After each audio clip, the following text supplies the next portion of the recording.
Merhabalar, Yelizce Tarifler kanalıma hepiniz hoş geldiniz güzel arkadaşlarım. Bugün sizlerle çok güzel, çıtır çıtır, kıyır kıyır, susamlarla çıtır çıtır hamurumuza eklediğimiz bir malzemeyle kıyır kıyır poğaçalar hazırlayacağız. Mayasız, kısa bir sürede hazırlayabileceğiniz, misafirlerinize ikram edebileceğiniz çok güzel bir poğaça hazırlayacağız. Hemen malzeme listesine geçelim.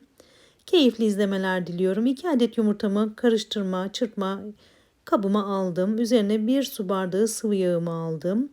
Onun üstüne 1 su bardağı sulu bir şekilde olan yoğurdumu aldım ve bir çırpma teliyle güzel bir şekilde çırpıyorum. Yoğurdu yağ ve yumurtayla güzel bir şekilde çırpıyoruz ve birbirine bağlıyoruz. İçerisinde pütürlük bırakmıyoruz. 1 yemek kaşığı şekerimizi ekledim. 1 yemek kaşığı sirkemizi ekledim. Üzüm sirkesi kullandım. 1 paket kabartma tozumu ekledim arkadaşlarım. 1 tatlı kaşığı da tuzum var. Güzel bir şekilde çırpıyorum. Kabartma tozumu da şimdi ekledim. Az önce eklediğim tuzmuş, özür dilerim. Sıralama olarak çok fark etmez. O yüzden çok önemli değil bu kadar ince detaylar. Kenara ayırmış olduğum 4,5 su bardağı unum var arkadaşlarım. Unumu da ekledim. Bir kısmını ekledikten sonra çırpma teliyle çırpıyorum. Karıştırıyorum. Sonra çırpma telimi içerisinden çıkarıp elimle yoğurma işlemine devam ediyorum. Mutfak şefiniz varsa mutfak şefinde de yoğurabilirsiniz. Rahatsızlığınız varsa elinizde, bileğinizde, kolunuzda, dirseğinizde rahatsızlığınız varsa mutfak şefinde yoğurmanızı tavsiye ederim. Gerçi böyle börek ve poğaça hamuru gibi, diğer mayalı poğaça hamurları gibi sert bir hamur değil. O yüzden yoğurmakta çok zorlanmazsınız. Beni zorlamadı açıkçası dirseği ve bileği rahatsız olan biri olarak.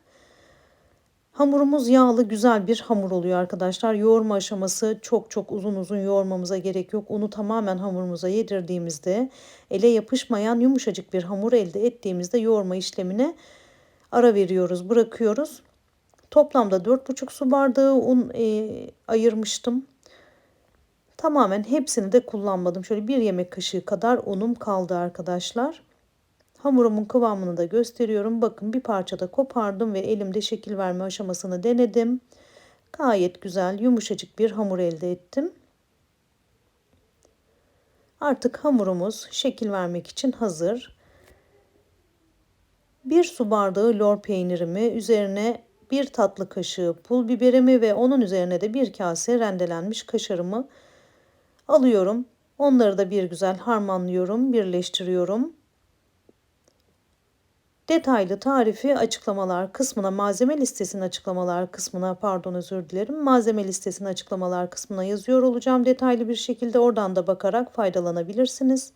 Yoğurmuş olduğumuz hamurumuzu tezgahıma aldım. Silindir şekline getiriyorum. Hamurumuz çok yumuşacık, yağlı bir hamur olduğu için elimize yapışmıyor ve çok güzel şekil alıyor arkadaşlar. Önce 2 eşit parçaya, sonrasında da küçük küçük bezelere ayırdım. Toplamda 13 adet beze oluşturdum arkadaşlar. Poğaçalar oldukça büyük oluyor. Çok daha fazla çıkarabilirsiniz. Bezenizi 20 parçaya ayırabilirsiniz. Bu anlamda ayırmanızı da tavsiye ederim. Çünkü poğaçalarımız mayasız olmasına rağmen gayet güzel bir şekilde kabardılar, büyüdüler. Kalabalık misafirinize göre sayıyı artırabilirsiniz. Hazırlamış olduğumuz bezelerimizi yuvarlak form veriyoruz. Ve artık şekil verme işlemine doğru ilerliyoruz arkadaşlarım. Buraya kadar geldiyseniz videomu beğenmeyi, sevdiklerinizle paylaşmayı, sosyal medyalarınızda sevdiklerinizle paylaşmayı, bu şekilde bana destek olmayı lütfen unutmayın. Yorumlar kısmına ufacık da olsa bir yorum yaparsanız çok mutlu olurum. Aynı zamanda tariflerimi eğer deniyorsanız, yapıyorsanız lütfen yorumlar kısmında nasıl bulduğunuzu yazar mısınız? Çünkü yorumlar kısmından birçok arkadaşım tarifi yapıp yapmamaya karar veriyor. Sonucu nasıl bulduğunuzu lütfen yorumlar kısmına yazmayı unutmayın. İlk bezemizi gördüğünüz gibi elimle parmaklarımın ucuyla bastırarak yuvarlak form verdim. Çok fazla inceltmedim. Ortasına peynir karışımımı ekledim ve Kapattım arkadaşlar, videoda gördüğünüz gibi. Lütfen burada dikkat etmeniz gereken bir püf noktası var. Onu hemen belirtmek istiyorum. Hamurumuzu birleştirdiğiniz yerde bakın çok güzel bir şekilde sıkmanızı tavsiye ederim. Hatta sıktığınız zaman hamur daha da böyle bir uzuyor ve sonrasında yan yatırıyoruz arkadaşlar hamuru.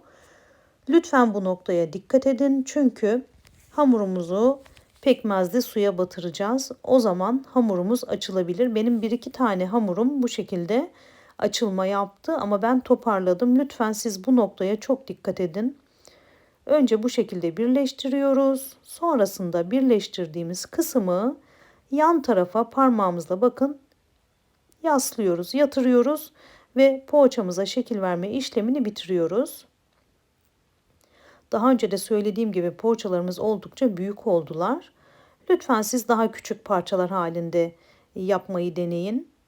Bu şekilde de yapabilirsiniz ama küçük yaptığınızda daha fazla poğaça elde edeceksiniz. Hamurlarımızı hazırlıyoruz ve diğer işlemlere geçiş yapmak için tamamlıyoruz. Hangi ülkelerden, hangi şehirlerden, hangi ilçelerden izlediğinizi yazarsanız yorumlar kısmına çok mutlu olurum. Ben Samsun'dan sizlerin evine misafir oluyorum. Aslen Orduluyuz ama Samsun'da yaşıyoruz. Bütün hemşerilerime, bütün arkadaşlarıma sevgiler, selamlar gönderiyorum. Ayrıca izleyen herkese sevgiler, selamlar gönderiyorum. Hemşeri olmamıza gerek yok. Hepimiz kardeşiz. Hepinize kucak dolusu sevgiler, selamlar gönderiyorum. Beni yalnız bırakmadığınız için hepinize çok teşekkür ederim. Gördüğünüz gibi poğaçalarımız artık hazır. 2 yemek kaşığı pekmezimi kaseme alıyorum. Üzerine 2 yemek kaşığı suyumu ekliyorum ve suyla pekmezi güzel bir şekilde açıyorum. Pekmez içerisinde böyle bütün kalmayacak şekilde lütfen çırpalım. 1 su bardağı kadar kavrulmuş susamımı da kaseme alıyorum ve poğaçalarımı önce pekmezli suya, sonrasında kavrulmuş susamıma batırıp tepsime alıyorum arkadaşlar. Poğaçalarımızın her yerine susam gelmesine dikkat edelim. Mutlaka susamınızın kavrulmuş olması gerekiyor. Eğer elinizde kavrulmamış susamınız varsa tavada kısık ateşte kavurarak da susamlarınızı kavurabilirsiniz. Eğer kavrulmuş susam olmazsa poğaçalarınız beyaz beyaz kalacak. Simit gibi kızarmayacak. O yüzden lütfen kavrulmuş susam olsun. Poğaçalarımızı pekmezli suya ve susama bularken fırınımızı çalıştırıyoruz. Önceden ısıtılmış 180 dereceli fırında poğaçalarımızı pişireceğiz. Aynı zamanda burada dikkat etmeniz gereken en önemli püf noktalarından biri de poğaçalarımızı birleştirdiğimiz kısmın susama batırdıktan sonra tepsimize aldığımızda üst kısma gelmemesi. Poğaçayı birleştirdiğimiz birleşme yerinin mutlaka fırın tepsimizin alt kısmına denk gelmeli arkadaşlar. Bu püf noktasına da dikkat edin. Ne olabilir? Sonrasında açılabilir. Pişerken açılabilir. Kestiğiniz yerin yanından tekrar açılma yapabilir. O yüzden bu püf noktasına da dikkat edelim. Dikkatli susama bulayalım. Bir bıçak yardımıyla poğaçalarımızın üstüne gördüğünüz gibi kesikler atıyoruz. Bu şekilde poğaçalarımız kabardığı zaman içerisinden kaşar peyniri ve lor peynirimizin daha güzel bir görüntü oluşturmasını sağlıyoruz. Mayasız, çok hızlı, çok kolay bir şekilde yapabileceğimiz lezzetli bir poğaça oldu arkadaşlarım. Mayalanma derdi yok. 10 dakika içinde hepsini halledebilirsiniz. Fırına sürdükten sonra gördüğünüz gibi poğaçalarımız çok güzel bir şekilde piştiler, kızardılar. Ortasından peynirlerimiz çıktı, kaşar peynirlerimiz eridi, kabardı. Çok güzel bir görüntü oluştu. Umarım tarifimi beğenirsiniz, umarım denersiniz ve lezzetini beğenirsiniz. Sevdiklerinizle paylaşmayı unutmazsınız. Buraya kadar geldiğiniz için hepinize çok teşekkür ederim güzel arkadaşlarım. Hemen doku testi yapmak istiyorum. Poğaçanın güzelliğini size göstermek istiyorum. Gerçekten lezzeti çok güzel oldu. Gönül rahatlığıyla yapabilirsiniz. Mutlaka yorumlarınızı bekliyor olacağım. Sonraki tariflerde görüşene dek kendinize çok çok iyi bakın. Sevgiyle, sağlıkla, huzurla, mutlulukla, neşeyle kalın. Hoşça kalın güzel arkadaşlarım. Hoşça kalın.